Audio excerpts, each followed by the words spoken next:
স্বার্থে জাতীয় পার্টি এবং 14 দল, এদেরকে আপনি ডেমোক্রেটিক ফ্রেমওয়ার্ক যদি চিন্তা করেন, এরা কোনো রাজনৈতিক দল না, এদের কারোর সাথে আপনার কোনো কোএক্সিস্টেন্স সম্ভব না।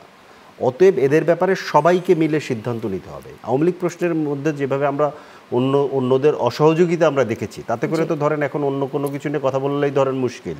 আবার ধরেন মনে করেন জাতীয় পার্টি প্রশ্নে এখন মনে করেন যেভাবে বলা হচ্ছে, এই জায়গাগুলো তো ধরেন আমাদেরকে সেটেল করতে হবে, যেগুলো বুঝতে হবে যে একটা গণহত্যাকারী এবং ধরেন লুটপাটকারী, পাচারকারী, গুম, মানে যা যা একই সাথে সিদ্ধান্তে আসবে সবাই, এটা আসা উচিত, আসা দরকার, আসাটা খুবই প্রয়োজনীয়। এবং আরেকটা জিনিস আমি যদি 1 মিনিট সময় থাকে আমি বলতে চাই, মানে ধরেন এই যে জামাত ইস্যু ধরেন যেভাবে ধরেন ওনারা বলেন, তো এই ইস্যুটা তো ধরেন ওনাদের দায় নেওয়া দরকার আছে। তো ধরেন জামাত এবং আওয়ামী লীগ দুইটা দলকে জন্ম দিয়েছে জিয়াউর রহমান, এবং এই জামাতকে সাথে নিয়ে 96 আন্দোলনের কথা যেটা বলতেছে, 96 আন্দোলন তৈরি হয়েছে ওনারা তত্ত্বাবধায়ক সরকার না দেওয়ার কারণে, 3 জোটের রূপরেখা না মানার কারণে।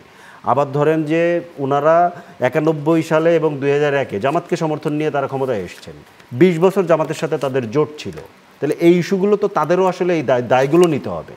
আপনি বলেন যে হ্যাঁ আমি এই দায়গুলো নিয়ে আসলে আমি বাংলাদেশকে দেখতে চাই, মানে এটাকে শুধু ধরেন আপনারা উড়াই দিলে হবে না, এই দায়টা আপনাদের আছে, এই দায়টা আপনাদের নিতে হবে, কারণ এই দায় নিয়ে আমরা কাঁধে নিয়ে আমরা ঘুরে বেড়াচ্ছি।